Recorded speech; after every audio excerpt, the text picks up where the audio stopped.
It's not as good as it used to be. Or let's see yours. Did Tamar say I'm going to be speaking about the book of Maccabees, of Maccabees, or the books? So one of the main points I have to make tonight, if you remember nothing else, is that although you always hear people speaking about the book of Maccabees or Sefer Maccabees, there is no such thing if you want to be accurate. And I hope to show you tonight, if you want to have something interesting to say, there are interesting differences among the 4 books of Maccabees. I'll be speaking tonight about the first 2 of them. But the Septuagint, the Greek translation of the Bible as preserved by Christians and since antiquity and came down until today, and therefore the basis of the Christian canon, which happens to preserve a number of Jewish books that the Jews didn't bother to preserve, perhaps for good reason, you tell me at the end of the lecture, included 4 books of Maccabees, of which the first 2 are roughly parallel in terms of their topics. And I'll discuss that in some detail as we go on. The third one has nothing to do with the Maccabees at all. It has to do with an event which occurred in Egypt, or didn't occur in Egypt, 50 years before the time of the Maccabees. And whoever gave it the name just decided it was ancient history, so that's like books of Maccabees, but it has nothing to do with our topic. And the 4th book of Maccabees is something of a rewriting of the 2nd book of Maccabees.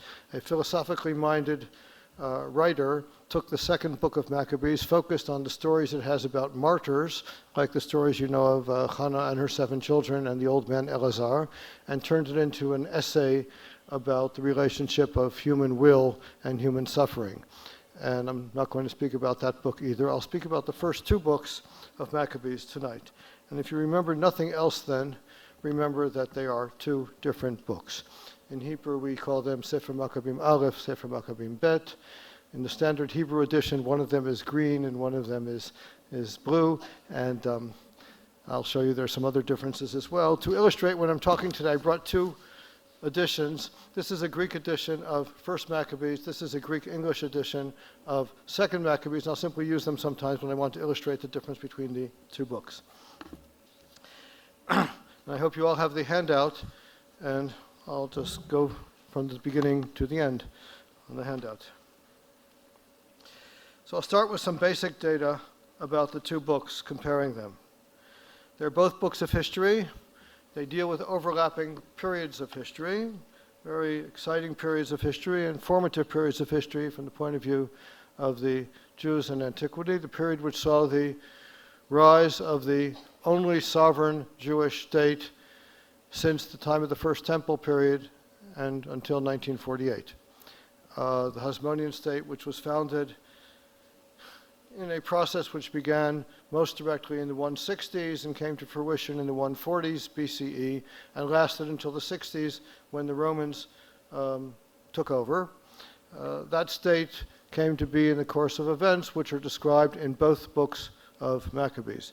But as you see, 1st Maccabees deals with a much longer period, a period of about 40 years. It takes the story down from 175 BCE, when Antiochus Epiphanes became king of Syria, and different things started happening as opposed to what had been happening until then. And it takes it down to 134 BCE, with the rise to power of the person we know as Mattathias' grandson. So you know the name of Mattathias as somebody who's starting the revolt against the Seleucid Syrian kingdom.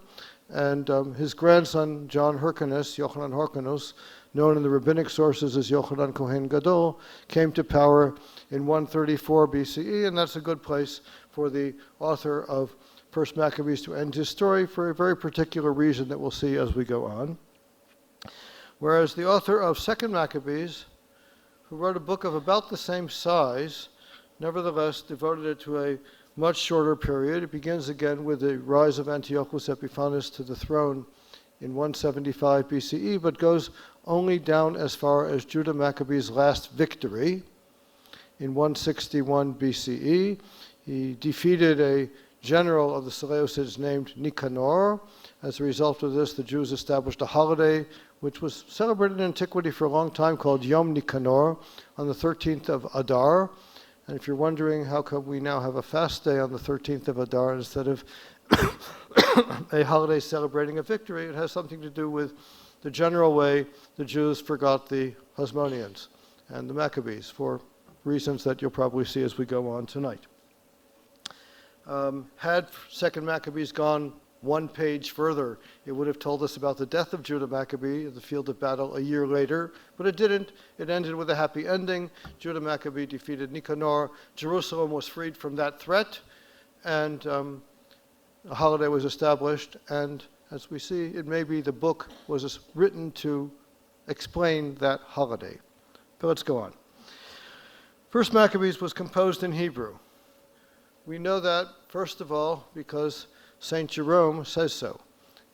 He says he found a copy of it in Hebrew, which is good evidence. He was involved in Bible translations. He had lots of manuscripts at his disposal, and he says he had a copy in Hebrew in the 4th century CE.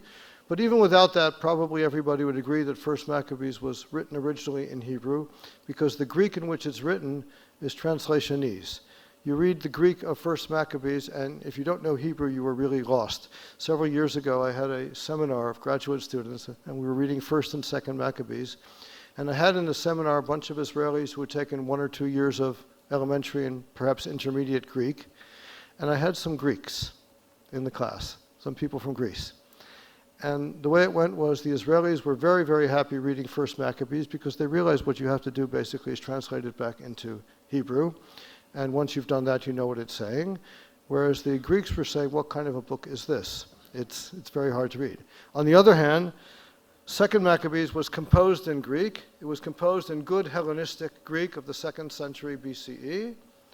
And the Greeks loved reading it, and the Israelis barely could make any progress in it at all, because it was written in idiomatic, natural Greek of the 2nd century BCE. I translated Second Maccabees into Hebrew and then into English years ago, and I found that the best tool for looking up the nuances of words and establishing exactly what the text means was to use a special dictionary somebody made for the Greek historian Polybius, who wrote in the middle of the 2nd century BCE, and was using the nuances of the words as they were used in that time, and that was the best guide for the meaning of Second Maccabees as well. I move again to the left-hand column. Not only is it a matter of the original language, but it's also the matter of the original style. First Maccabees is full of biblicizing language, writing things the way things would be written in the Bible. The very first words of the text, if I were to revert them from the Greek into Hebrew, or retrovert them from the Greek into Hebrew, would be something like, Vayihi achar hakot Alexander Mokdon asher yatsa me'eretz Kitim. Now, nobody in the Second Temple period wrote sentences that started with Vayihi achar hakot. But if you want to imitate the Bible, you did. Nobody in the Second Temple period called Macedonia Eretz HaKitim. But the Bible speaks about Greece or Macedonia or the Greek islands, someplace out there in the west as Kitim, and the author of First Maccabees uses that word as well. In chapter 5 of First Maccabees, he talks about the war of the Bnei Esav and Zerah Yaakov, literally in the Greek. That's what the words mean. And nobody called the Edomites sons of Esau in the Second Temple period, but if you're writing something that imitates biblical usage, then you will. It talks about Canaan, Canaan. It talks about Zerah Yaakov, the seed of Jacob. These are all biblical phrases, and it's just every place you go in First Maccabees, it's using biblical phrasing, biblical terminology. The order of words in the sentences follows the order which is typical in biblical Hebrew. So, for example, when you're having a verse which reports consecutive actions, it will go like biblical Hebrew, Vayochal, Vayesh, Vayakom, Esav, Vayivez, Esav, Tabachorah. So similarly, you have the verb coming, a finite verb coming before the subject in the Greek of First Maccabees, whereas in Greek it would be the other way around. Second Maccabees hardly uses biblicizing language at all. If you read Second Maccabees very carefully, you will hardly find any place, you will find a couple of very important places, but you'll hardly find any place in which you will have the author quoting or playing with biblical passages. On the other hand, he does it quite a lot with Greek literature. the author is at home in Greek language and the author is at home in Greek literature. So just to give you one example, in 2 Maccabees chapter 5, the author is very angry about just how arrogant Antiochus Epiphanes is, and it says that he was so arrogant he thought he could walk on the sea and sail on the land.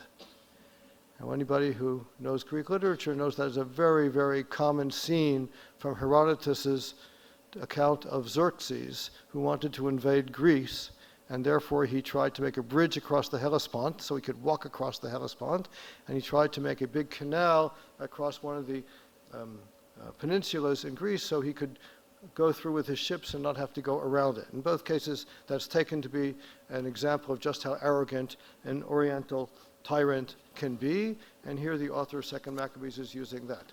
Or to get closer to something we'll talk about later, you have in 2 Maccabees chapter 6 an account of an old man who refuses even to pretend he's giving in to Antiochus's decrees, and he would rather die than have anybody think that he took such a dishonorable way out.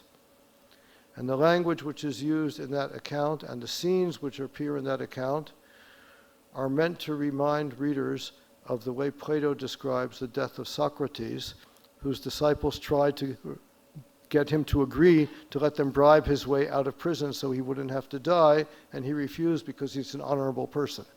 And the next chapter has the story of the mother with the 7 children, and the mother stands up to the tyrant very proudly and refuses to knuckle under, and the language is drawn from Sophocles' account of Antigone standing up to a Greek tyrant in her day. That was the cultural world of the author of 2 Maccabees. He's a Jewish author, as we will see, but he's writing in Greek, just like we're all familiar with Jewish authors writing in English, who will use English style and allusions to things which are familiar to English readers. One particular point I'll emphasize is that the author of 1 Maccabees, as part of his biblical style, is very restrained. He doesn't go into histrionics to explain what makes people do what they do or how people feel what they feel. People do things. Just like that passage I quoted before about Esau, we all understand he's very angry, but the text doesn't even say he's angry, just wasn't what he did. He got up, he ate, he drank, he walked out, and maybe he slammed the door, but it doesn't even say that. Okay? And that's the way biblical stories are. 2 Maccabees, on the other hand, is part of a style of Greek literature which is popular in the period it wrote. It was written in the 2nd century BCE, in which one of the things you do is you try and make readers feel what is happening. You try and tell a story in such a way that it's on a stage. It's what's called typically a pathetic or tragic history. Pathetic not in the sense we use it in English today, but rather it imparts the pathos of the story to the reader. So, for example, I have a footnote on the bottom here which illustrates something from 2 Maccabees chapter 3. When somebody, a Greek general, wanted to enter the temple of Jerusalem in chapter 3 of 2 Maccabees because he wanted to take out money which was stored there, he thought, illicitly and had to revert to the royal treasury, everybody in the city was upset. So one could say everybody was upset. But the author of 2 Maccabees goes on and on for about 10 verses. I give you here three or so. Women bound around with sackcloth under their breasts congregated in the streets, and of the closed-in virgins some ran together to the gates and some to the walls, while yet others peeked out through the windows. Imagine that, these virgins who are supposed to be shut up in their houses so nobody sees them, they even went as far as the windows. Imagine that. All of them making their entreaty, their hands stretched out to heaven, and anyone who saw the prostration of the entire community all mingled together, and the anxiety of the highly anguished high priest had to be moved to pity.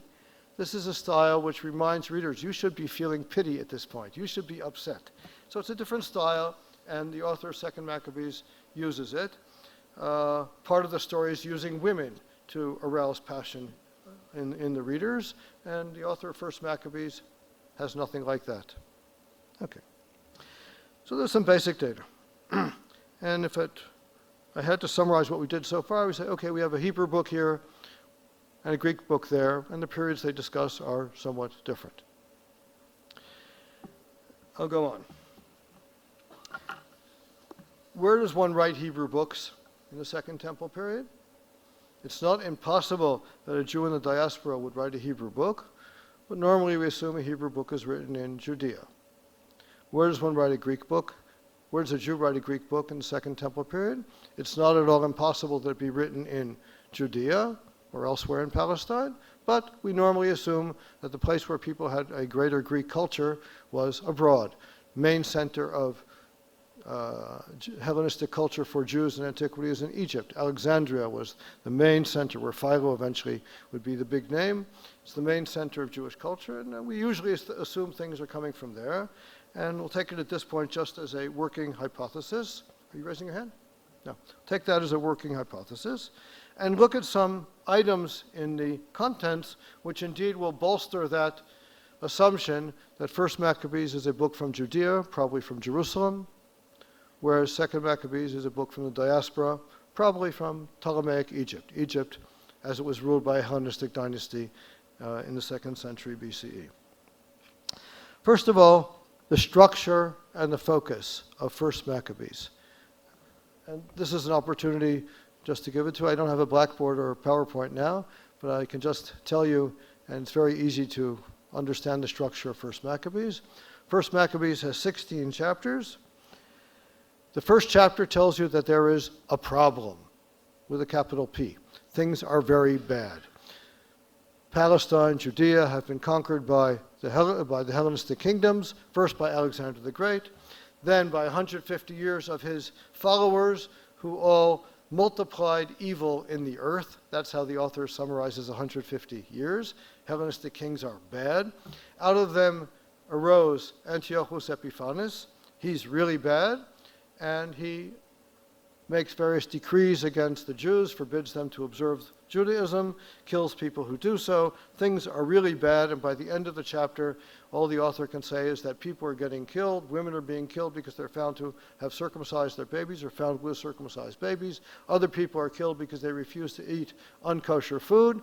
And the last words of the first chapter 1 are, things were very, very bad. And then chapter 2 begins with what we would do in English as, meanwhile, on the other side of town, somebody by the name of Mattathias left Jerusalem, went to live in Modi'in, and he had 5 sons.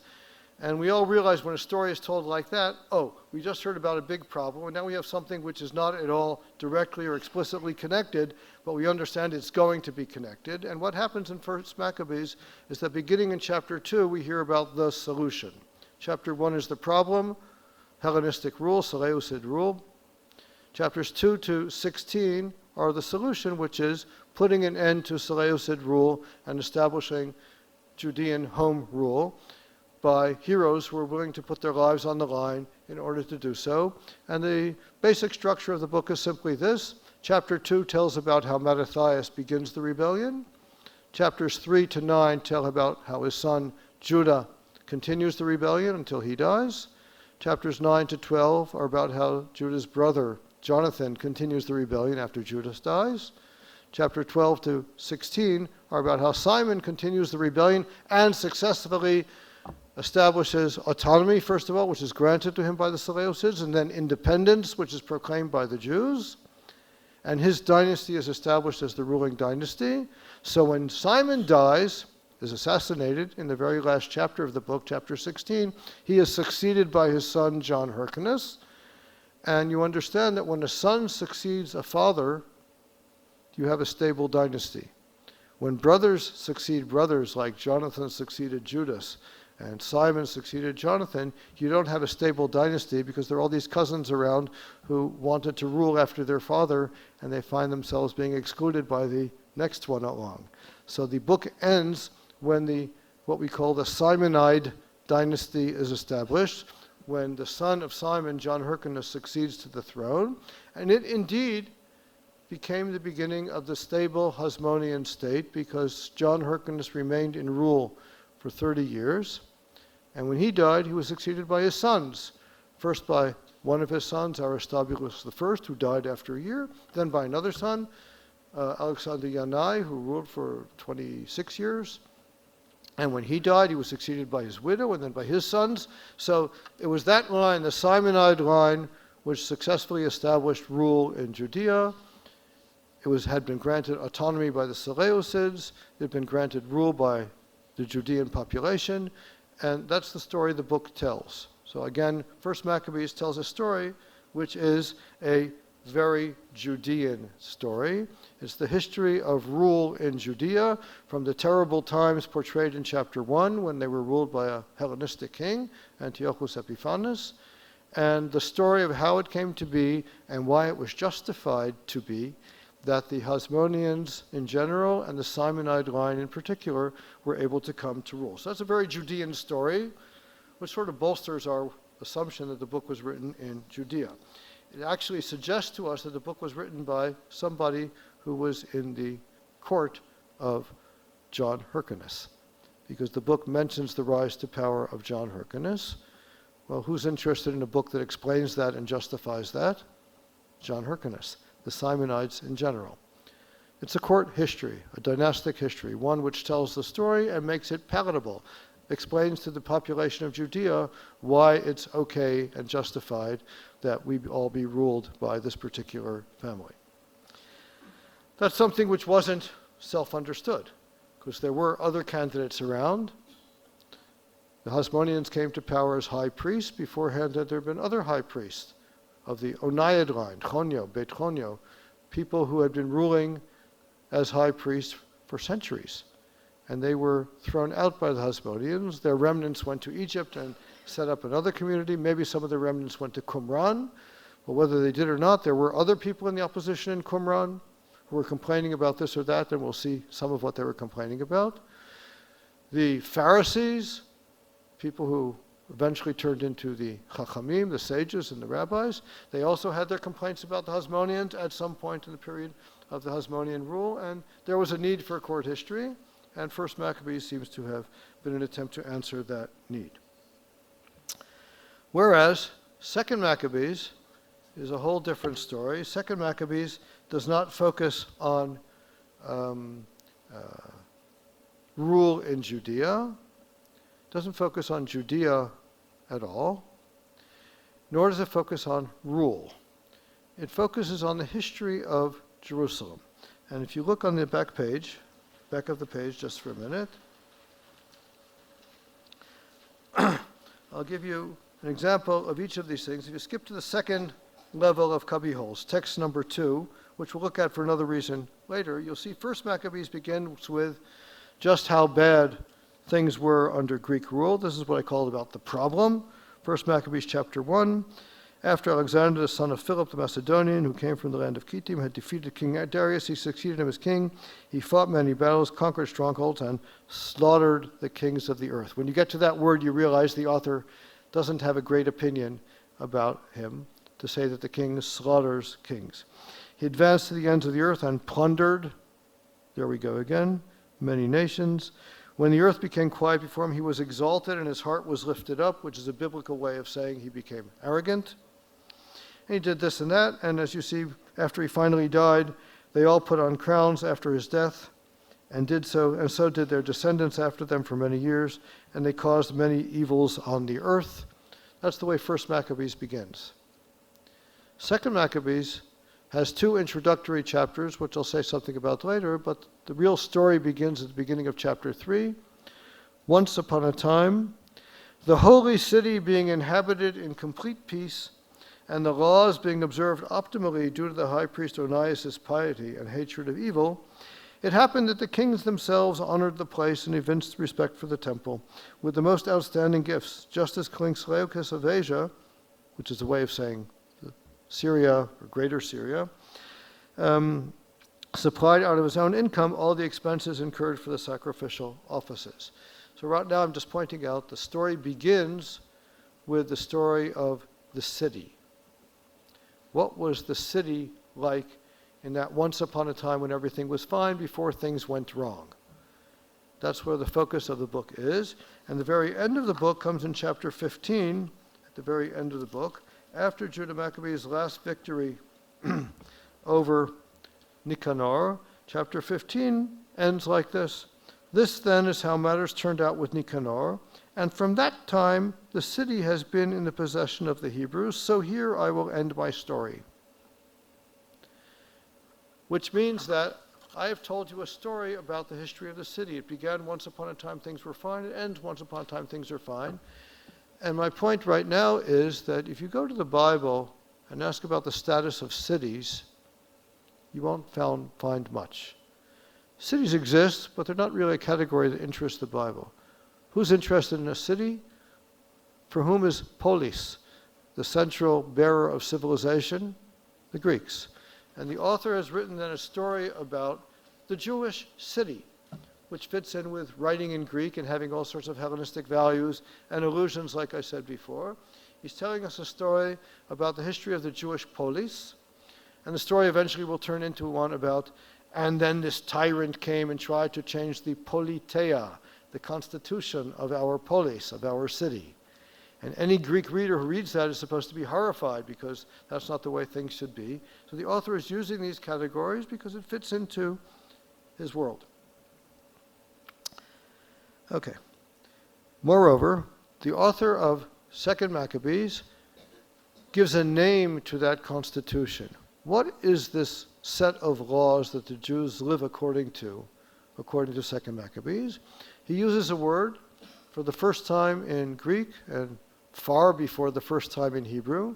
He says, well, what it actually was that the Greek king tried to abolish with his decrees was Judaismos, Judaism. He tried to impose upon us allophilismos, foreignism. But the good guys adhered, even at the cost of their lives, to Judaismos, to Judaism. That's the story which he tells. It's a story not about Judea, it's a story about an ism, which is somehow related to Judea. But the point of isms, what makes isms, is that they are artificial. They are things which you distill out of something real and make them something which is not real, but rather a set of ideas. Who needs to do that? Jews who live in the diaspora need to do that. Because if a Jew in the diaspora thought that being Jewish meant being a Judean, there would be something very anomalous about being a Jew in the diaspora. If being a Jew in the diaspora means living according to those ideas and values which, true, began in Judea, are still typical for Judea, but we can distill them out of Judea and live according to them someplace else as an ism, then we are doing something which makes our lives meaningful where we are. So the fact that this book, therefore, talks about the city and focuses on the city makes it a Greek and Hellenistic book. The fact that it focuses on an ism makes it one which is very compatible with being a book of the diaspora, because in Judea, they didn't need that, as we will see. Next category, this is an easy one. First Maccabees has lots of detail about Palestinian geography. It mentions lots of place names, which means that the author is familiar with these place names and assumes that the readers are as well, and that the readers will find them interesting as well. I have here chapter 9, for example, of First Maccabees. After Judah Maccabee dies, things get really bad for a while, and we hear that Jonathan fled into the wilderness of Tekoa and camped by the water of the pool of Asphar. Well, that apparently the author thought that was meaningful to somebody. You want to know that. You don't want to know that he just went to the desert and camped someplace. He went to Tekoa. That rings some bells for people. And then we hear that the Greek general, Bakridas, returned to Jerusalem and built strong cities in Judea, the fortress in Jericho, and Emmaus, and Beit Horon, and Beit El, and Timnat, and Pharaton, and Tephon. And I bet many of us, like me, don't know where those places are. Many of us probably are not really very interested to know where they are as well. But the author thought they were interesting. And we can see this in lots of ancient books. You can locate the author by seeing the degree of geographical detail which is meaningful for the author. In 2 Maccabees, there's nothing like this at all. There are some bad mistakes about Palestinian geography, but by and large, there's just simply a lack of detail about Palestinian geography. Years ago, I was invited once to speak on Hanukkah, I think, in Kibbutz Geva. And I asked the guy on the phone, excuse me, where is Kibbutz Geva? And he said, oh, it's no problem at all. It's near Kfar Yechezkel. Yeah? and which places him in that part of the world, and me certainly not, right? But that's the type of thing which I'm pointing to here. And when you do that type of analysis of the toponyms, the names of places mentioned in Second Maccabees as opposed to First Maccabees, it very clearly supports the assumption that Second Maccabees is a work from the diaspora and First Maccabees is a Judean work. Correspondingly, First Maccabees is not familiar with Hellenistic geography and terminology, and he's not interested in it either. When First Maccabees tells us that a pretender to the Syrian throne landed in Syria, he says he came to some city. The author of Second Maccabees, in a very parallel section, says he came to Tripolis. That was interesting for him. And he doesn't bother to tell us that's a city in Syria. Everybody's in his world is supposed to know where Tripolis is. Tripolis, by the way, is another one of those polis words. It's a combination of three places. The author of First Maccabees is not aware that when a Greek king calls somebody his kinsman, it's an honorific title. The author of First Maccabees thinks it means he's a member of his family in the normal physical sense. The author of Second Maccabees knows very well that that's not the case. And there are lots and lots of things like that where the author of First Maccabees gets his terminology for the Seleucids wrong or just doesn't bother trying to get it right. And the author of Second Maccabees uses things the way we can see them being used in contemporary literature, in contemporary inscriptions and papyri. The author of Second Maccabees mentions various individuals in the Seleucid hierarchy by name, people who are mentioned in inscriptions that have survived. Like the Greek general I mentioned before who wanted to enter the temple and take out money. He's called Heliodoros. He's not mentioned in First Maccabees. In Second Maccabees he's mentioned. He's mentioned in a couple of inscriptions from that period with the same title in his rank. Maybe some of you heard a couple of years ago a big splash when an inscription was found in a couple of pieces near Maresha in the border between Judea and Idumea. And it mentions it's a bunch of letters written by Heliodoros giving orders to officials in the region. First Maccabees has some interest in the temple cult. I write that carefully. It has some interest in the temple cult. And I'll give you an example in a moment. Second Maccabees has little interest in the temple cult, which makes sense because a Jew in the diaspora had better not think that he's missing much by not participating in the temple because he can't participate in the temple. I remember reading a Catholic scholar many years ago who, writing in a context like this, saying, we're used to assuming that Jews of the Hellenistic diaspora assumed that they were second-class Jews because they couldn't participate in the temple cult. And I read that and I say, I don't know many people who are happy being second-class anything if they have a way of being first-class something. And Jews in the Hellenistic diaspora had a way of being first-class Jews, and that was by saying time and again that God lives in heaven. And in the Second Temple period, we find the term Elohei HaShamayim being used frequently of God, the God of heaven being used frequently for God. You don't find it in the First Temple period, with perhaps one exception. You find it a lot in the Second Temple period, and the reason is because there's a diaspora in the Second Temple period, and there isn't a diaspora in the First Temple period. And who needs God to be in heaven and not in Jerusalem? Jews in the diaspora, so they can have direct access to him via their prayers, and they're not missing, shall I say, anything or that much, it doesn't really matter, by not participating in the temple cult. So if you go to the other side of the page, you'll see an example of this. The very first chapter of First Maccabees on the left, part of the problem Antiochus not only decrees against Judaism and punishes people who violates them, he also robs the temple. He arrogantly entered the sanctuary and took the golden altar, the lampstand for the light, and all its utensils.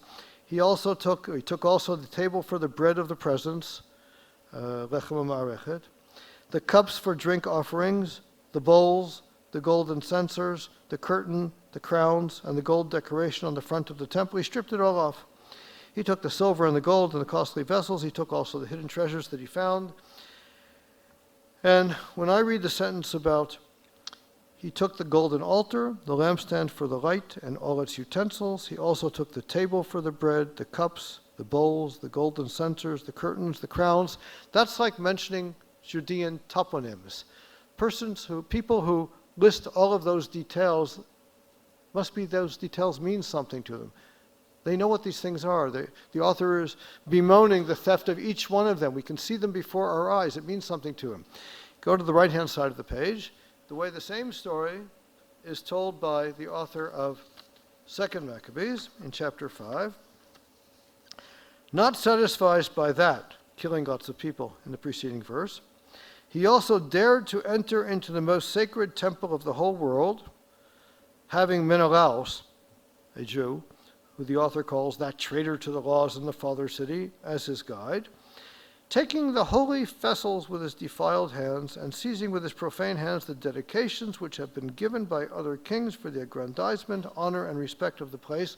I'll talk about the kings in a minute, but right now I'll simply point out, what did he steal? Holy vessels. Kelim Kedoshim. Holy vessels. Which ones? I don't know.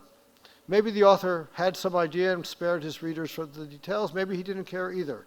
But I'm just pointing out, for the author of 2 Maccabees, it was good enough to say sacred vessels, because to give a list would like be giving a list of Judean toponyms. It wouldn't speak to his audience.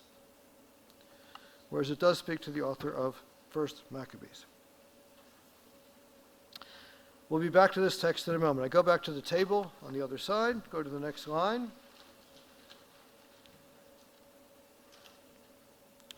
Non-Jewish rulers are all bad. They're all wicked. Is the presumption of 1 Maccabees. That's a very functional presumption, because if the problem you're trying to deal with in the course of your book is how to get rid of Hellenistic rule and how to set up instead home rule, it must be that home rule is something you really need. It's not as if some other foreign ruler would be better. So foreign rulers are all terrible. Whereas for the author of 2 Maccabees, Jews have generally good relations with their non-Jewish sovereigns. Jews generally do fine with their non-Jewish sovereigns. Go back to the other side. Text number 2, we already looked at briefly before in 1 Maccabees, where we saw that Alexander the Great is somebody who's characterized by people, somebody who slaughters other people, he plunders, he becomes arrogant, and when he dies, he's succeeded by other rulers after him, and the author summarizes what they did as they caused many evils on the earth. That's a summary of Hellenistic history from the death of Alexander the Great in 323 BCE until the rise to power of Antiochus Epiphanes in 175. That's almost a whole 150 years, 148 years if you want, summarized as they caused many evils on the earth. Yeah? So that's what you can expect from Hellenistic kings. And if somebody grows out of them, like Antiochus Epiphanes, you can imagine it's in his genes, it's in his blood to be that way. As opposed to the author of 2 Maccabees, when his story is one that begins with, once upon a time everything was fine. And part of that everything being fine was, it happened that the kings themselves honored the place and evinced respect for the temple with the most outstanding gifts, just as King Seleucus of Asia, the older brother of Antiochus Epiphanes, supplied out of his own income all the expenses incurred for the sacrificial offices. In other words, basically Jews get along fine with their non-Jewish rulers. Now and then something goes wrong, because we have our bad apples and they have their bad apples. That's true, that happens. But basically, it's not the case. So if I just go back to the first page, the table. According to 1 Maccabees, not only is it the case that our kings, by and large, or foreign kings, as a rule, are terrible, our neighbors are as well. Gentiles are wicked. They all hate us. Which means, whom can we depend upon? Only on ourselves. Whereas the author of 2 Maccabees holds that Jews have generally good relations with their non-Jewish sovereigns. Now, where is it that Jews would rather believe that it's good to be ruled by that it's okay to be ruled by a non-Jewish sovereign, and by and large they're okay and they respect us and we respect them? Where would you rather believe that? In diaspora, because if you don't believe that, your life is a mess, because you can't do anything about it. Yes? If you're living in the diaspora, you're being ruled by the temporal rulers wherever you happen to be, and you would rather believe that, in fact, it's okay. You're living next to lots and lots of people who are not Jewish. Your neighbors greatly outnumber you. You would rather believe that that's okay. And as a matter of fact, if you go through the sources relating to the history of the Jews in Hellenistic Egypt, where I think this book was written, 2nd Maccabees, it is terribly difficult to find any evidence at all for Jews having bad relations with their neighbors or with their rulers. They were doing just fine. They have lots of privileges, they're being protected, they have good relations. As you see, they're evidently going to the right schools to pick up Greek culture, and they're picking up sports, and you can see that with Philo as well. So it's not just a pose. I would emphasize, they would rather believe it's the case, but it seems to be that it was the case to a large measure. It's a very typical thing when you're giving a lecture like this to Israelis for them to start smirking about these people who are trying to fool themselves. But I grew up where I wasn't fooling myself that way in America, and I don't think that these people were fooling themselves either. In any case, let's look on the other side of the page. Text number 3, have some examples of this. In 1st Maccabees, you have two scenes which the bottom line of them is the same, but they each begin very, very differently. So here you have in 1st Maccabees chapter 5, which comes right after 1st Maccabees chapter 4. 1st Maccabees chapter 4 tells about Judah Maccabee having won some victories, retaking Jerusalem and rededicating the temple, and setting up the temple cult again, and establishing the holiday of Hanukkah in memory of that event. If you want to read about the establishment of the holiday of Hanukkah, it's 1st Maccabees chapter 4, and also 2nd Maccabees chapter 10. But let's talk now about 1st Maccabees chapter 4. Judah Maccabee has his victories, restores the temple cult, sets up a holiday in honor of that. Everything is fine. The book could end there, but it doesn't end there, because chapter 5 says, when the Gentiles all around heard that the altar had been rebuilt and the sanctuary dedicated as it was before, they became very angry, and they determined to destroy the descendants, Genos, of Jacob. Genos is the Greek there, who lived among them. So they began to kill and destroy among the people. These Gentiles, they all decide to attack us. Why? Did we do anything to them? No. The way the story is told, these Gentiles are attacking us because we're doing well. And that's really nasty. That's what they're doing. They don't like us being successful, and they come and try and destroy us. In chapter 12, on the other hand, of 1st Maccabees, as the story goes on, Jonathan, who has been the Jewish leader, falls into a trap. One of the pretenders to the throne of the Seleucid kingdom by the name of Trypho, Trypho, takes him as a captive, along with his sons, and a chapter later kills them as well, but right now he's a captive, and things are really terrible, and everybody in Jerusalem is depressed about this. And the very end of chapter 12 is, and all the nations round about them tried to destroy them, for they said they have no leader or helper. Now therefore let us make war on them and blot out the memory of them from among men. Which means that for the author of 1st Maccabees, Gentiles try and destroy us, whether we're doing well or whether we're doing poorly. That's what they're always like.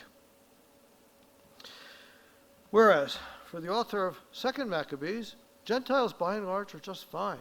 They respect us. And if you want to know why, here's a passage which makes very clear why that is the case. In 2nd Maccabees chapter 4, a Jewish high priest has gone to Antioch, the Syrian capital in northern Syria, to make an appeal to the king about something, but the king wasn't there. That's part of the story. The king had gone into Asia Minor, Turkey of today, to deal with an insurrection there, and on the other hand, some wicked Jews from Jerusalem would rather that this high priest were dead. So Onias, the high priest, goes to Antioch, and the wicked Menelaus, who we heard about before in 2nd Maccabees, sends some people to kill Onias. And he does. So Onias is killed, but the king is out of the city. That's part of the story.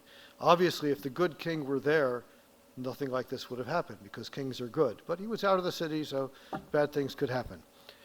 The story then says in 2 Maccabees 4, verse 35, For this reason, not only Jews, but also many of other nations were outraged and vexed about the unjust murder of the man. And that word man is a very heavy word. We probably would have expected the author to write the unjust murder of Onias, Chonio. That we know the author, we know his name. We've been told his name. Or he could have said the unjust murder of the high priest or of a Jew. But instead he said they were all upset about the unjust murder of the man. And if you ask, why are they upset? The reason is because he is a man, and they are too. And we all have this in common, that we are all human beings. So why shouldn't they be upset when something terrible like this happens? And he goes on, so when the king returned from Cilician region, Cilicia is southeastern Asia Minor, when the king returned from the Cilician regions, he was petitioned by the Jews of the city, joined by the Greeks who hated evil, concerning the unreasonable murder of Onias. And the king, in fact, gets very upset, and he orders to execute the people who had killed Onias. Because the king is a very good king, because Greek kings are good kings, and they also are upset when somebody dies. Now, I'm going to illustrate this point in a couple of ways now. First of all, look at the language. What happened is something which was unjust, and it was also unreasonable. Justice and reason are universal categories. They're the type of thing which we ascribe to the realm of morality or ethics and not to the realm of law. Law is the way any particular nation particularizes the universal values of reason and justice. And when the author writes this way, he's saying we all share the same basic values, and therefore we're all equally upset when somebody violates these shared universal values. He achieves this also by using the word man. This is something that has a long history. I'm going to illustrate it in another way now. One of the more famous texts from antiquity is in the New Testament. The Acts of the Apostles, chapter 10 and 11, tells a story about how it happens that the church of Jerusalem became open to non-Jews. Until chapter 10, which is years after Jesus was crucified, the church of Jerusalem was only accepting Jews. And as the story goes, Peter has a vision in chapter 10. God tells him, you go to Caesarea, and there's a God-fearing Gentile there by the name of Cornelius, who's in the Roman army. He was a really non-Jewish non-Jew. And baptize him. And Peter says, I can't do that. He's not Jewish. And God says, I'm telling you to do it, and you tell me you can't? So he goes and he does it, and then the people in the church in Jerusalem are upset, how come you're doing this? And he tells them the story, and they all agree, oh, if it's that way, then I guess this is the way it'd have to be. And they proclaim from that point on that non-Jews too can be accepted into the church. The point I want to make to you is the whole story begins with, a man there was in Caesarea whose name was Cornelius. Chapter 10, verse 1 of the Acts of the Apostles. It introduces the person who is the star of the story as a man. And once it does that, it already guarantees to readers how the story is going to end. Because if what's important about him is he's a man, well, he's a man and we're men, which means people. It doesn't have to do with men and women, it has to do with man as opposed to animal. If he is a man and we're men, so everything which is accessible to us is accessible to him. So too here, to come back to 2 Maccabees, the author is emphasizing what we all have in common, and this is something which goes very well together with the notion that we are all basically the same. We have our national differences, but they're basically trivial. What we have in common is much more important. And when push comes to shove and somebody is murdered, everybody knows what the right side of the case to be on is. Finally, I'll point out, why is it that Greeks join everybody else? Because they hate evil. Well, we had that before at the very beginning of chapter 3 in the previous cubbyhole, one cubbyhole up. Why were things going so well in Jerusalem? The high priest Onias' piety and hatred of evil. And as a matter of fact, later in the book we hear that God too hates evil. They all share this same virtue. Hatred of evil is another one of these universal things, and all good people of the world share them. Okay, I go back to the table.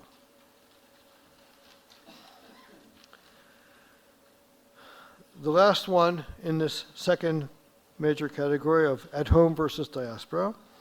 First Maccabees has no qualms or hesitation about telling us there are lots of Jewish villains, lots of wicked Jews. And our heroes, the Hasmoneans, hate them, and they kill lots of them or make others of them flee. He has no compunctions about talking about division among the Jews, arguments among the Jews, serious arguments with Jews, warfare among the Jews. The good guys are the Hasmoneans, the bad guys collaborate with the Syrians, and we kill them or we drive them out. And he has all sorts of terrible names for them. You go to 2 Maccabees, and there is no hint whatsoever that there's anything like that. There are no Jewish parties. There are no inner Jewish disputes. There are some individuals who are wicked. I call them here bad apples, asavim shotim. It happens. Yeah, we have them. When the author introduces Menelaus, who's one of the evil people, we've seen him twice already, he says, there was a man named Menelaus. And he doesn't use the word mass. He doesn't use man. There was somebody named Menelaus. It was this guy. Menelaus had a brother who was also bad. It was somebody named Lysimachos. In chapter 7 of 1 Maccabees, in chapter 7 of 1 Maccabees, we hear of a delegation of Jews who go to King Demetrius I to urge him to move against Judah Maccabee. I'll read 1 Maccabees chapter 7, verse 5. Then there came to him, to the king, all the renegade and godless men of Israel. They were led by Alcimus, who wanted to be high priest. In the parallel story in 2 Maccabees 14, Alcimus, somebody named Alcimus, went all by his lonesome to the king. But here in 1 Maccabees chapter 7, we hear about all of the renegade and godless men of Israel. Why did I put this in the category of at home versus in the diaspora? Probably many of you are familiar with diaspora and Jewish newspapers in the vernacular, and familiar with Israeli newspapers in Hebrew. Where does one read about divisiveness among Jews more? Where does one read about party politics among Jews more? Where is one less concerned about hanging out our dirty laundry in public? In Hebrew. Yeah? When you go to a diaspora Jewish community and it has its party disputes and its antagonisms within the community, and they're writing a newspaper which everybody else can read as well, there are constraints. People are more restrained about these things. One doesn't go in for that, which is why I put this here as well. So basically what I've done until now, talking about the first two categories, I gave you some external data about the two books, which say this is a Hebrew book and this is a Greek book. And that suggests that one of them is from Judea and one of them is from the diaspora. Then I went on to give you a number of characteristics of the values which the two books bespeak, which bolster that assumption that First Maccabees was produced in Judea, probably in the Judean court. Today we would say it was produced by the public relations department of the ruling party. And Second Maccabees was produced in a diaspora community where Greek was spoken, and the values which are typical of a diaspora community which is doing well are the values which are bespoken by the book. And now I move to the third section of the page, which is the heaviest section, at least for me.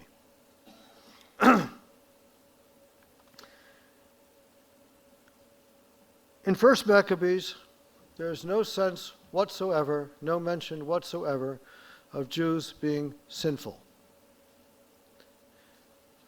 Sin is not a category that operates in the book. There are bad Jews, there are wicked Jews, but we kill them, or we get rid of them, we force them to flee.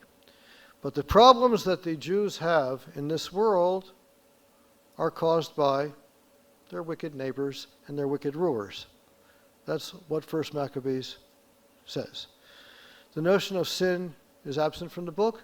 The notion of atonement is absent from the book. If there's no sin, there's no need for atonement. Whereas, for Second Maccabees, it's the Jews' sins that cause their problems, And what is needed to resolve their problems, therefore, is atonement. The pivotal passage of the book, probably I should have put it on the handout, but I want to keep the handout small, is in chapter 4 of 1st Maccabees, where having given us a description of Jewish Hellenizers in Jerusalem. And you've all heard these stories. They set up a gymnasium in Jerusalem. They set up a sports field in Jerusalem. And lo and behold, the author complains that Jews in Jerusalem, and particularly priests who are supposed to be working in the temple and learning how to work in the temple, find themselves being attracted more to the Greek sports and to the Greek school than to the traditional Jewish values. So the author writes in chapter 4, verse 14, the priests were no longer intent upon their service at the altar. Despising the sanctuary and neglecting the sacrifices, they hurried to take part in the unlawful proceedings in the wrestling arena after the signal for the discus throwing, yes, sport, disdaining the honors prized by their ancestors and putting the highest value upon Greek forms of prestige. Now listen carefully.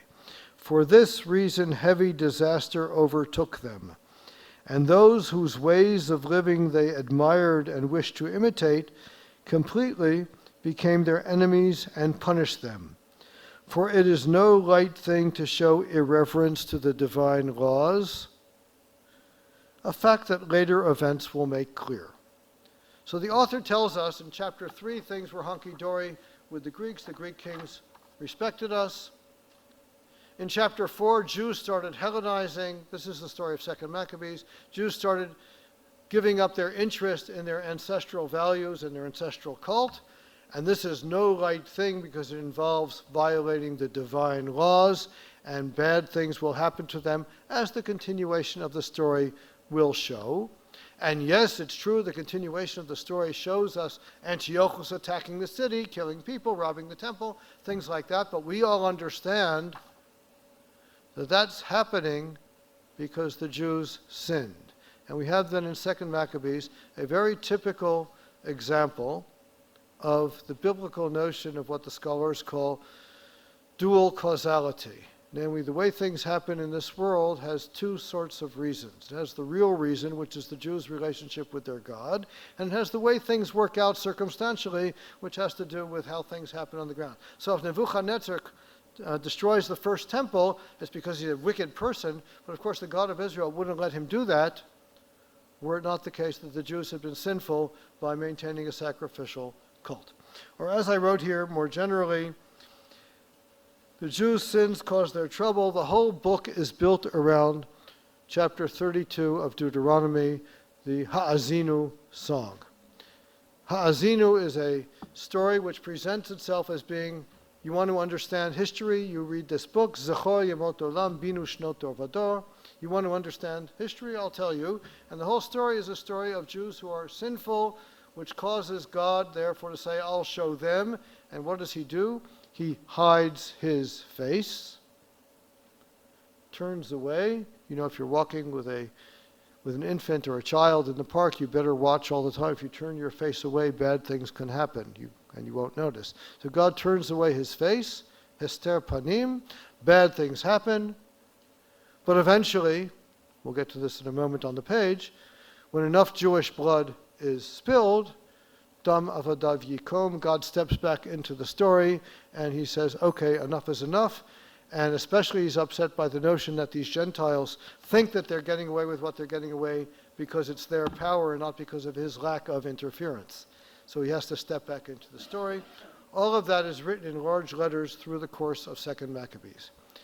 So 1st Maccabees is a story of nasty Gentiles who heroic Jews have to overcome to set up home rule. 2nd Maccabees is a story of sinful Jews whose sins have to be atoned for, and they are atoned for by martyrdom. So I move to the next line of this page. 1st Maccabees, I was being nice and restrained when I wrote here. 1st Maccabees thinks that martyrs are perhaps worthy of some respect, but they don't get anything done.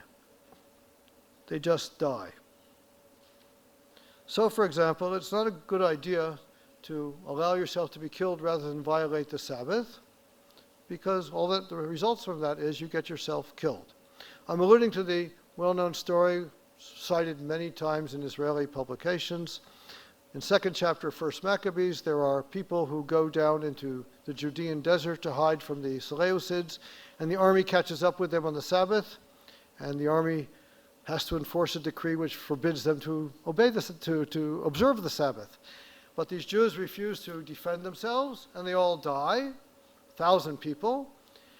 And then the story goes right on to say that when Mattathias and his men heard this, they decided that if anybody attacks us on the Sabbath, we will defend ourselves, because otherwise we'll all simply die. Or I remind you about the very end of 1 Maccabees. I referred to it before. The very end of 1 Maccabees chapter 1. People are being killed because they refuse to eat non-kosher food. Women are being killed because they are being found with circumcised children, and circumcision had been forbidden. And things were very, very bad. And what happens next is, meanwhile, on the other side of town, there was a guy named Mattathias and his 5 sons. And what do when the Syrian officer comes and requires them to sacrifice? They kill him, and they start a rebellion. So we have then again, there's the martyr's way of doing things, and it doesn't do anything. It just gets them killed. And there's our way of doing things, which is to fight.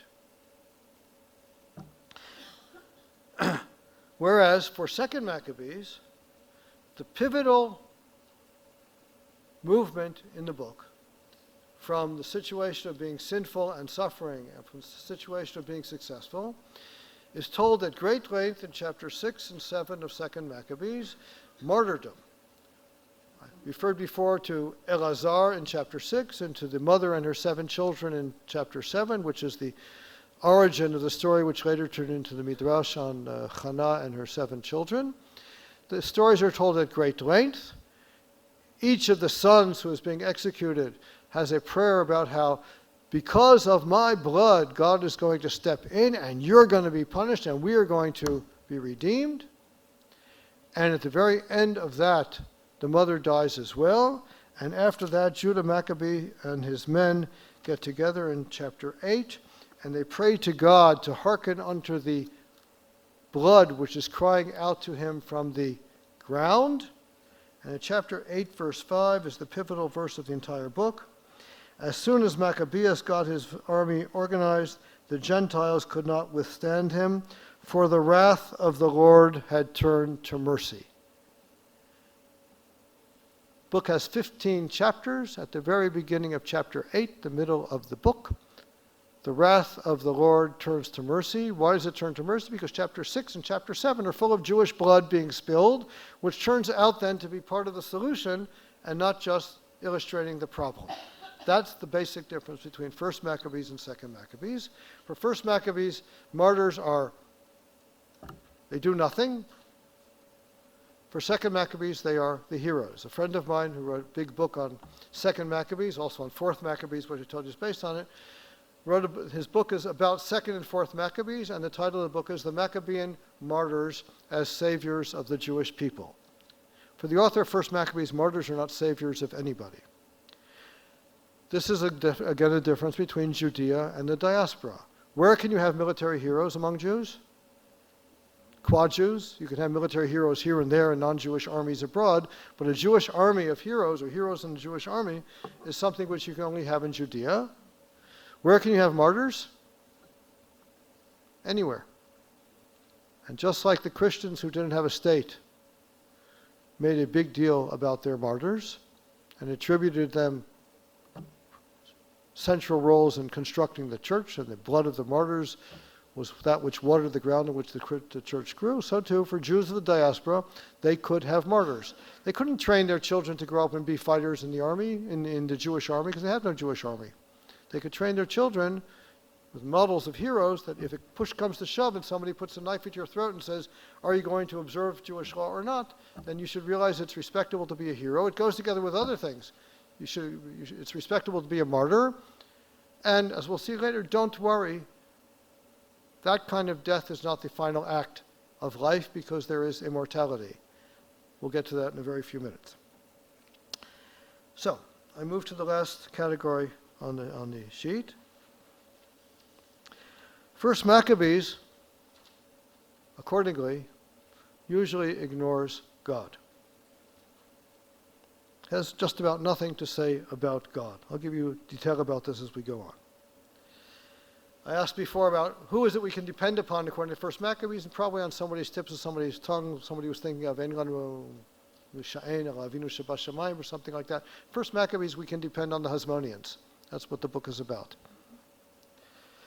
Rather, history is divided into kairoi, moments. And sometimes you win and sometimes you lose. And if you win, it's because you've got heroic people, brave people, wise people, clever people, and also luck is on your side, and sometimes you lose because luck isn't on your side. Look on the back of the page. The bottom cubby hole is text number 4. I gave you 3 cases of this. In 1 Maccabees chapter 9, Judah Maccabee is on his last battlefield, and his men realize that they are gravely outnumbered by the enemy. This is in the vicinity of Ramallah, not far north from Jerusalem. And they're very gravely outnumbered, and his men urge him, let us flee. Let's run away, and we can fight some other time. But Judah said, far be it from us to do such a thing as to flee from them. If our time, kairos, has come, let us die bravely for our kindred and leave no cause to question our honor. This is a very Greek sentiment. This is the kind of thing you can find all over Homer. Men don't flee the field of battle. We don't want to leave any cause. You might even say the proper translation is stain to honor, to question our honor. Honor is what's important here, and if our time has come, let us die. A couple chapters later, things are going well for the Jews. Beginning of chapter 12. I told you before, at the end of chapter 12, Jonathan is already a prisoner, and things are going terribly. But at the beginning of chapter 12, things are going fine. When Jonathan saw that the time, kairos, was favorable for him, he chose men and sent them to Rome to confirm and renew the friendship with them. So basically means Jonathan saw he was on a roll, things are going fine, and let's see if we can press our luck some more. Or at the very end of the page, on the left, I bring a passage which is very frequently cited in Israeli political parlance. What happened in chapter 15 is that the Syrian king Antiochus VII, in around 135 or 136 BCE, sent an emissary to Simon and demanded that the Hasmoneans withdraw their forces from places that they had conquered in Judea. Jaffa, Gezer, and the Seleucid fortress in Jerusalem, which people think they found, and maybe they did find, near the Givati parking lot. There was a big Seleucid fortress there, and all 3 of those places, Gezer and Yafo and that fortress, had been taken by the Hasmoneans in one set of circumstances or another, and he's requiring them to give them back. And Simon said to him in reply, we have neither taken foreign land nor seized foreign property, but only the inheritance of our ancestors, which at one time had been taken by our enemies. Now that we have the opportunity, kairos, we are firmly holding the inheritance of our ancestors. So the claim is made, these are Jewish national properties, which one time or other we lost, and when time was going our way, when the kairos is going our way, in chapter 12, the verb which is used is synergetic in Greek, synerge, what they translated here as was favorable. And when things are going our way, we took it back, and the way the world works is you win some and you lose some, and this is our property and go away. And a war develops out of that, and Simon wins. You go to 2 Maccabees, everything is different. In 2 Maccabees, not only the big things like who wins wars, but even the individual fate of people is dependent on their sins and what divine providence does regarding the merits or sins of the individual. So, for example, in chapter 12 of 2 Maccabees, when there was a battle near Yavne, and the Jews won the battle. but nevertheless a few. The Greek says tines. Some Jews died. Why should Jews die in battle? So after the battle, they were collecting the dead, and they found under the tunic of each of the Jewish dead an object dedicated to the idols of Yavne, which the law, Torah, ho nomos, the law, prohibits to Jews. Every single person who fell on the field of battle had his own personal sin. Thus it became clear to all that it was for this reason that those soldiers had fallen. And after all, bless the Lord who judges righteously and who makes the hidden things visible, they went on and did whatever they did. So they blessed God, who is a righteous God, and made the hidden things visible by allowing them to discover what were the sins of these people. The justice of God has become available. Now you tell me, where can one make the statement that any Jewish soldier who dies in battle must have been sinful because otherwise he wouldn't have died? Who can allow such a statement? Certainly not people whose children go into a Jewish army. Yes? Because we all know that things don't work that way in war. Who can make such a statement? People whose children do not go into such an army. They can push their belief in providence to this extreme because it doesn't cost them anything in their own lives. And the point I'm making to you is the author of 1 Maccabees has gone to the other extreme. When things go wrong, it's because our enemies are wicked, and sometimes we have bad luck as well. But what we didn't say is that sometimes things go wrong is because the providential God is letting us being punished for our sins. I began this third category by pointing out that there is no notion of sin, and therefore of providence or divine retribution for sin in 1 Maccabees. I go back to the first side of the page. And the other passage, this was just to show you something of the biblicizing nature of 1 Maccabees, and this happens all the time. I'm finishing a commentary on 1 Maccabees now, and all over the place. There are passages which sound like they're straight out of the Bible, but something has been tweaked. Something has been left out, something has been changed to make it fit what 1 Maccabees holds to be valuable as opposed to what the Bible in its original version held. I think it's pretty clear that Simon's response to the emissary of the Seleucid king in chapter 15 is somehow modeled on Yiftach's response to the emissary, which is reported in Judges chapter 11, where again he has been attacked as holding on to territory which belongs to other people. And he responds, "The Lord, the God of Israel, has conquered the Amorites for the benefit of his people Israel. Do you intend to take their place? Should you not possess what your God, Chemosh, gives you to possess?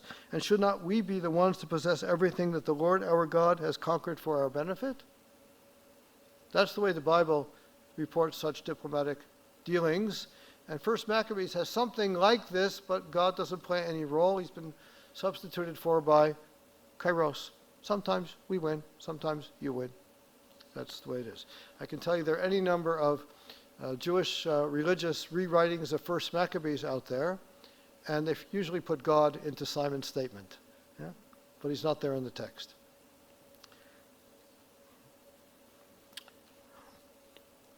If we have time, I'll tell you something about Winston Churchill. Well, let's keep going. 1 Maccabees points out 3 times that there are no prophets. When they dedicate the temple, they have these stones which have become impure because they were used by the Seleucids for pagan offerings. What shall we do with these things? And they put them aside until a prophet shall come and tell them what to do with them. It's sort of like the story in Nehemiah chapter 2, where they don't know what to do about people who can't prove that they're Kohanim or not. So they say, we'll wait until a priest comes to tell us, that type of story. In chapter 9, when Judah Maccabee dies, the author says, it's the worst time that ever came upon Israel since the end of prophecy. And there's another passage as well. There's no prophets, which means God doesn't talk to us. There are no miracles. This might surprise you. People who know about Hanukkah know the story of, what's it called, the Nes Pach HaShemen, that the oil lasting for 8 days. That's a rabbinic story. You find it in the Talmud. There's no miracles at all in 1 Maccabees. There's no resurrection or belief in resurrection in 1 Maccabees or in immortality. People die, and that's that. And I mentioned before that goes together with the lack of martyrdom, because typically belief in the efficacy and the value of martyrdom go together with a consoling belief in life after death. And 1 Maccabees, you have neither this nor that. There are no angels in 1 Maccabees. A little bit more subtly, there's no tit for tat in 1 Maccabees. Or maybe there's one exception. We can talk about one, but basically there's no tit for tat in 1 Maccabees. Now, what does tit for tat mean? It means that the way things happen in the world suggests to people that somebody's pulling the strings, even if he isn't mentioned literally. It can't be by chance that this happened precisely that way, that the punishment fits the crime just that way. I'll come back and talk about 2 Maccabees in a minute. References to God and to prayer basically disappear after the first few chapters. I'll be precise, the first 4 chapters. In the first 4 chapters, you have several prayers. You have a few references to God, although never by name. He's referred to as heaven. Typically in the Hebrew Bible and the Greek translations of the Hebrew Bible, we hear about Hashem and we hear about Elohim, which come out in Greek as Kyrios and Theos. Neither of them appear at all in 1 Maccabees. And while some people think that this is because of great reverence, the author doesn't want to refer to God because he's afraid of using the holy name, my impression is that people who want to refer to, who are interested in God and are reverent about his name, find other ways of indicating interest in him, and the author of 1 Maccabees doesn't after the first 4 chapters. The first 4 chapters take us down to the dedication of the temple by Judah Maccabee. I suspect that there was a different source which was put together at that point. Before I said maybe the book originally ended at the end of chapter 4. But certainly this is a story which has to do with the 160s. If the book was written in the days of John Hyrcanus 30, 40 years later, the author needed some source for the early period. And my impression is the author of those first 4 chapters, or the original source for those 4 chapters, had more interest in God. It was closer to the way the Bible does its business than the author of the rest of the story, who I would say by that time was running an independent state and had little use for God. Go to the right-hand column, everything is different in 2 Maccabees.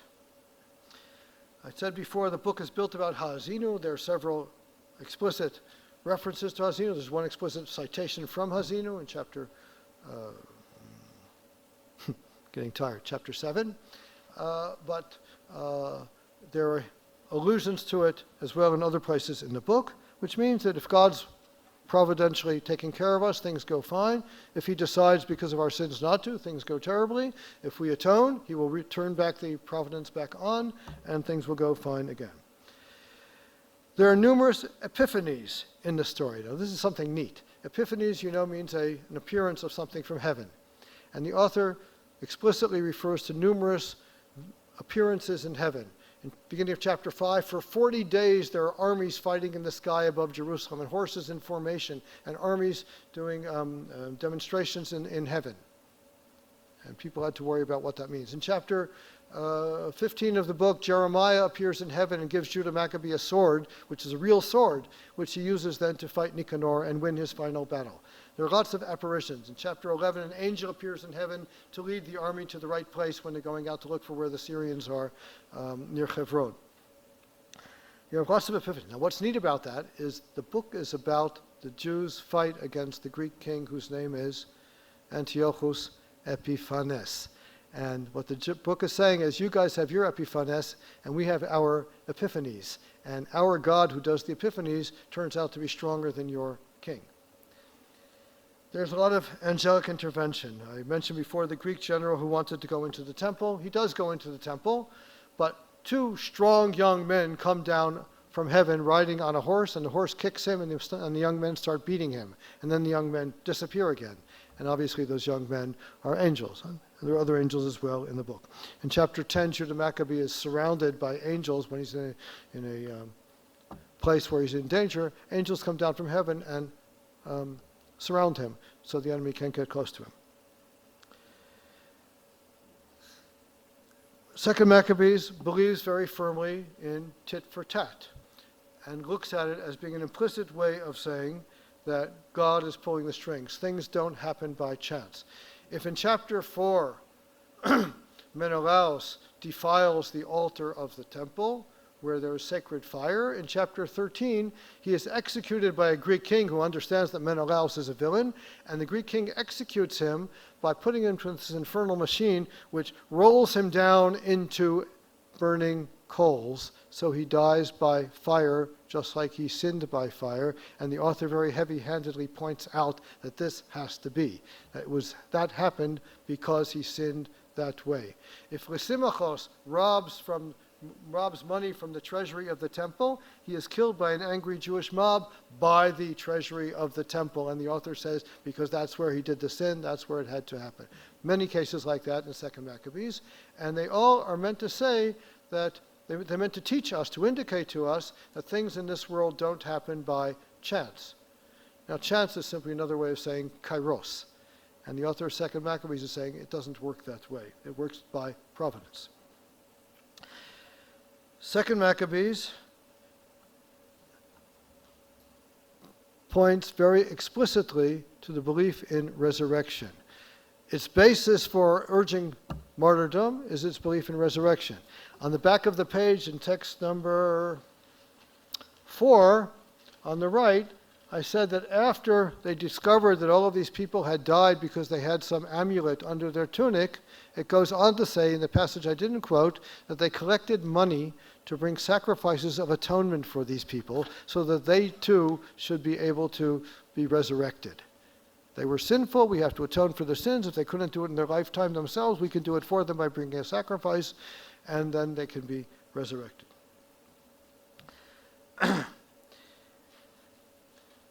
There are many, many prayers in 2 Maccabees. Some of them are in direct speech, some of them are summarized in indirect speech, but sometimes somebody is said to be praying, and they pray, and the prayers are answered. Somebody prays, and they win. I said before there's very little detail about geography in 2 Maccabees. So if you go, for example, to chapter 8 and chapter 15, they're the main battlefields of 2 Maccabees. They're long chapters. And you wonder, well, what are they full of? They don't tell you about where these things happen. They don't tell you about where the armies came from, like 1 Maccabees would. They're full of prayers. They're full of Judah Maccabee giving pep talks, which have biblical precedents for God intervening in history to save his people. So, those are the differences between 1st and 2nd Maccabees. And if I began the first two categories by saying I'm going to show you this is a Hebrew book, which probably means it's from Judea, and then indicating by values this is a Judean book, on the one hand, 1st Maccabees, and on the other hand, this seems like this is a Greek book, so probably comes from diaspora, and it has Greek values, so probably that's another reason to believe it comes from diaspora. What this comes down to is suggesting to you that if you look at the evidence of 1st and 2nd Maccabees, then Judaism is something of the diaspora and not of Judea, which is a kind of bothersome conclusion, probably for a lot of people in this room. It certainly is for me. But it's not an outlandish conclusion. You see in footnote 1, I wrote a book about this a couple years ago where I described the things I saw in antiquity and poured out my heart a little about the things I see in the world around us today. Well, I'll end this up with two passages from commentaries to 1st Maccabees.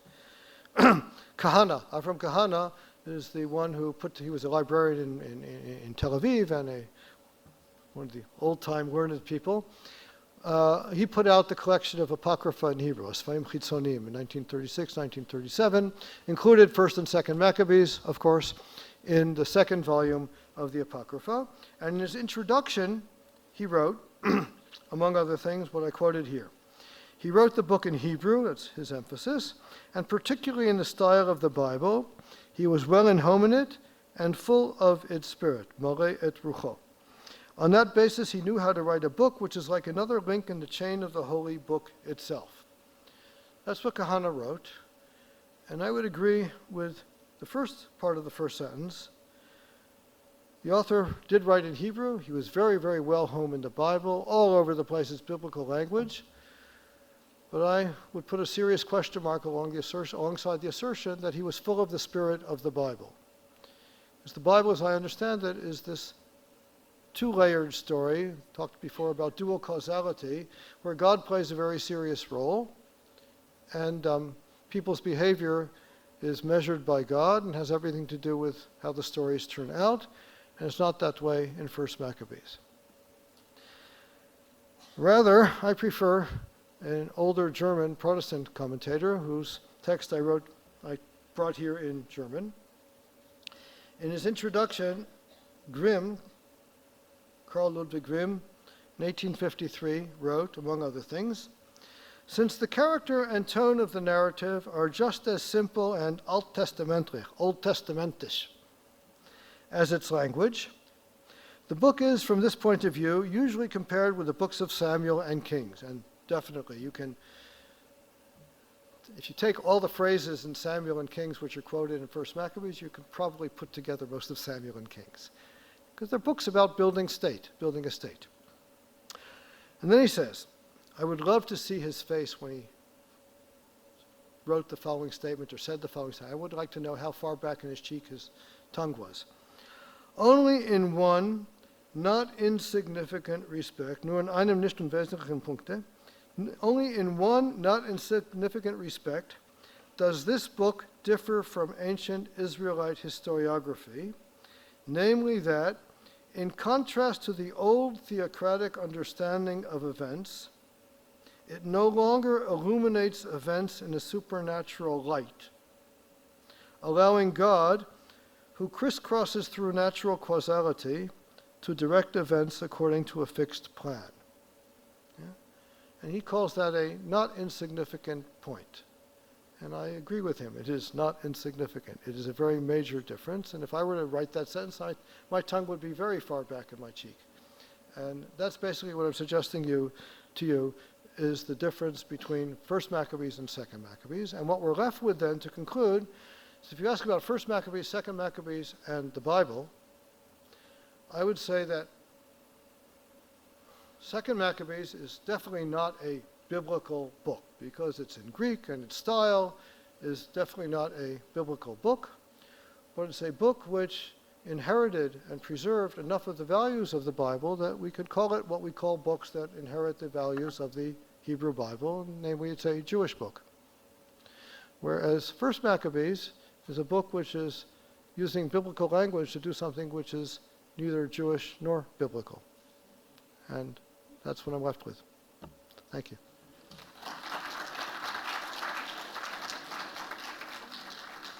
If there are questions, yes, please. Churchill. Yes, I can illustrate something. In May of 1940, maybe some of you saw the film Darkest Hour last year, or remember the story from our youth.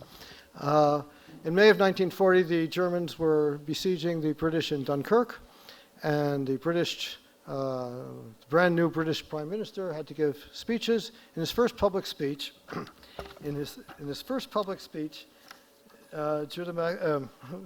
Winston Churchill called upon everybody to be strong and to be willing to suffer, and things are going to be hard before they become simple again. And when he got done doing all of that, he, in his own words, he ended up the speech by quoting simply 3 verses out of 1 Maccabees. I think I should have it here in a minute. Yes.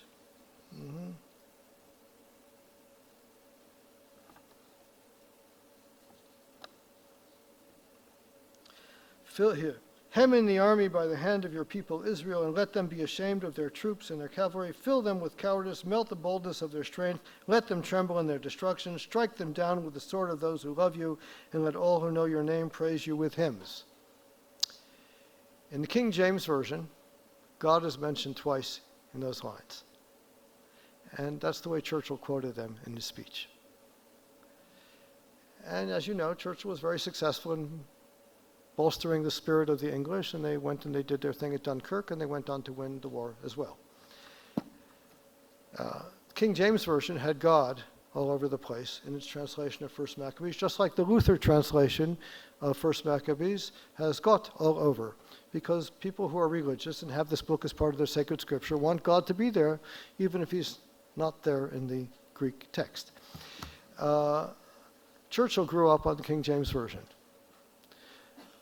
A few years before Churchill gave the speech, a few years after Churchill gave the speech, the Council of Churches sat down to the Revised Standard Version and eventually the New Revised Standard Version, and they were a little bit more disciplined in their work as translators, and they eliminated all references of God all references to God from First Maccabees because he's simply not there in the Greek text. Interesting question. How would World War II have turned out had Churchill been brought up on the Revised Standard Version and given a speech which is much less rousing and inspires a whole lot less confidence because God is not there? I wonder. Yeah?